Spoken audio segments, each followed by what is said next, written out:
Hello friends, this is Kat from Meow, Kapow. About a week or two ago, I was messaging with Kate from Ruby Mountain Paint Company, admiring her paints. We got to chatting a bit and I basically said that her paints are gorgeous, and while I can't afford to purchase any of them right now, in the future I'd love to do a review.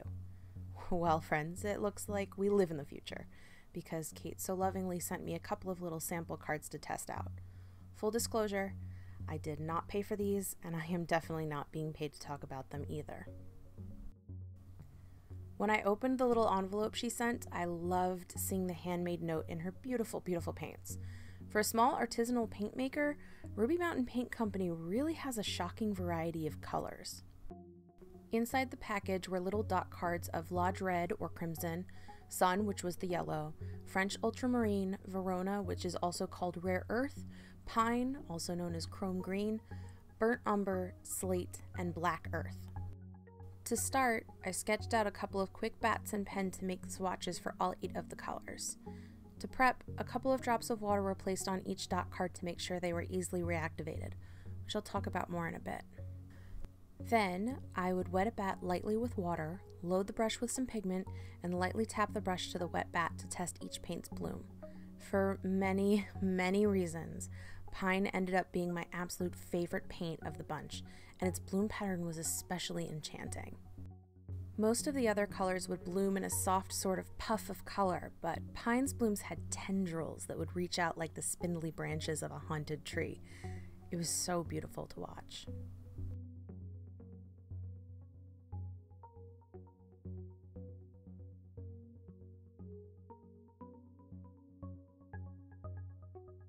After letting the first wash of paint dry, I went over each color again in certain places to test the glazing capabilities and try to achieve a fully pigmented darkness.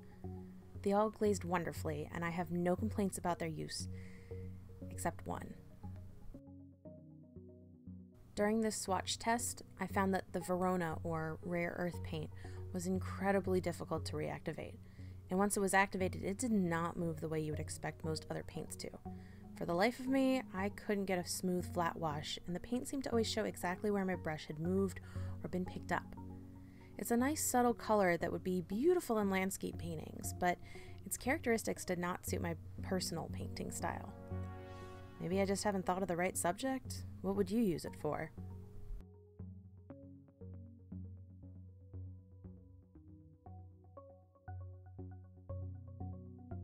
To further demonstrate the opacity and usability of these paints, I went over them with both a black pen and a white pen. The black pen helped me determine that the only pigments that weren't completely transparent were the sun and slate, or yellow and gray. I wouldn't call them opaque so much as semi-opaque, and not very much at that.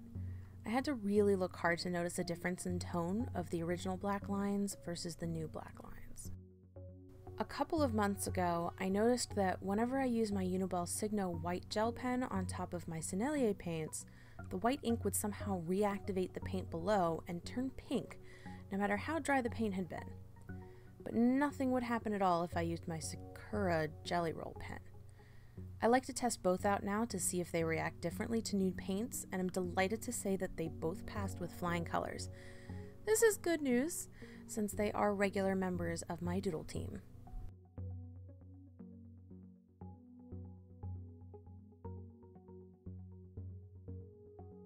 After the individual swatches, it's time to make a color chart and see what types of mixes can be achieved. For this chart, the colors above the pure color line all have a slightly higher amount of the paint along the top row, while the swatches below the line have a slightly higher concentration of paint along the left side.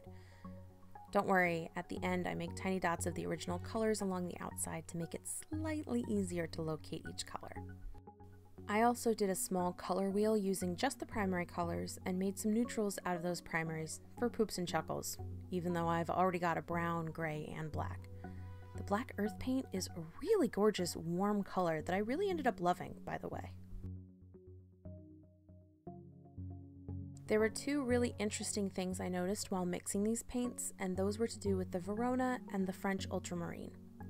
The Verona paint made really smoky, cloudy mixes that could almost be pastel in nature, which were actually really lovely and delicate colors despite me not enjoying having to relinquish control of where they laid. On the other hand, the French ultramarine would almost always settle and separate a bit when mixed with other colors, which is actually a feature I really like. Ruby Mountain's French ultramarine is highly granular, which may be undesirable for some, but actually proved to be quite charming here. You'll never ever be able to get a fully smooth color with it in the mix, but that's kind of part of what makes it great. When you step back and look at the full color chart, it becomes apparent that these paints' strength is really in making a wide variety of earth tones. Kate moved to Colorado for school in 2002 and fell in love with the mountains, so she draws a lot of inspiration for both her personal art and her handmade paints from the local landscapes. Because of her geographical location, she has better access to pigments that aren't as easily commercially available, like violet hematite, Maya blue, and kyanite. Her real strength, though, is in making customized collections and travel palettes that are inspired by specific landscapes, and her Etsy store is basically a shrine for all plein air painters to worship at. My mixing chart and original swatches at the ready, it was time to start some real paint tests with these dot cards. Normally I tend to be inspired by bold and vibrant colors, but I kept finding myself drawn back into using muted mixes, especially if it involved that pine color. When all was said and done, I made about 30 mini paintings with these little samples and had plenty of pigment left to spare. Over the course of my experiments, I started to notice that almost all of the paint smudged slightly when rubbed with paper towel, usually depositing some of their pigment onto the dry cloth.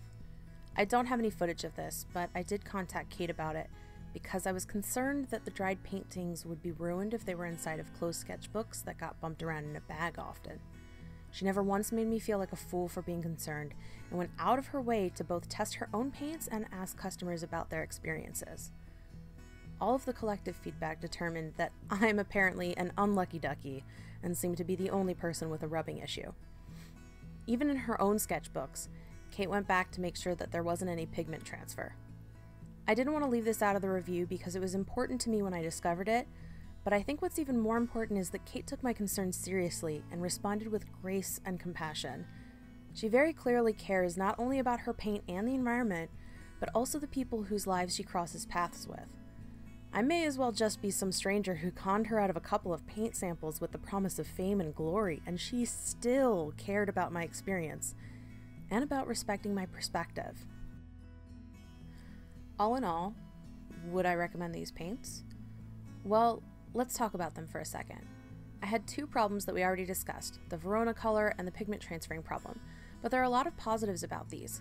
First of all, every single paint made by Ruby Mountain uses natural, non-toxic pigments. I can't tell you the number of times I've accidentally had a sip of paint water knowing full well it was loaded with cadmium, so that's kind of a relief. Because each paint is handmade in a small batch, there's a lot of love that goes into it. I think this is readily apparent just from the conversations that Kate and I had about the problems I was having, as well as her love of the world around her and the inspiration she finds in nature. There will likely be slight variations from batch to batch, but there is kind of a magic in the potential for a new surprise. Some of her paints use standard pigments, for which there are already existing light fastness ratings and pigment numbers, but some of them are customized blends that she creates. None of this info is listed on her website, but she warmly welcomes any questions in relation to specific paints, and I personally recommend getting the opportunity to speak with such a lovely soul. Each paint being inspired by nature, all of the available colors work incredibly well together and easily help to create warm and welcoming pieces. Most of the paints blend seamlessly, and even though the French ultramarine's granulation makes that impossible, I stand by my earlier opinion that there is a lot of charm in the variable and slightly separating mixes it makes. Ultimately, I think it's up to you to decide what matters to you in your paints. These are handmade artisanal watercolors, so they're a bit more expensive, but also a bit more dynamic than a lot of the paints you can buy in a shop.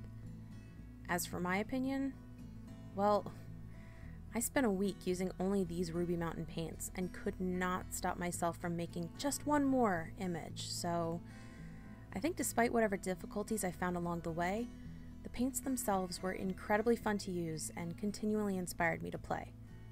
I'd say that means I loved them after all. Thank you so much for watching. Please check the doobly-doo and the iCards for links to Ruby Mountain Paint Company's Etsy and Instagram. If you liked this video and want to support it, or at least prevent the mole people who live in the center of our Earth from burrowing into the surface and rising to power, please remember to like and subscribe. Until I see you next time, I wish you peace, love, and a warm cup of cocoa. Bye!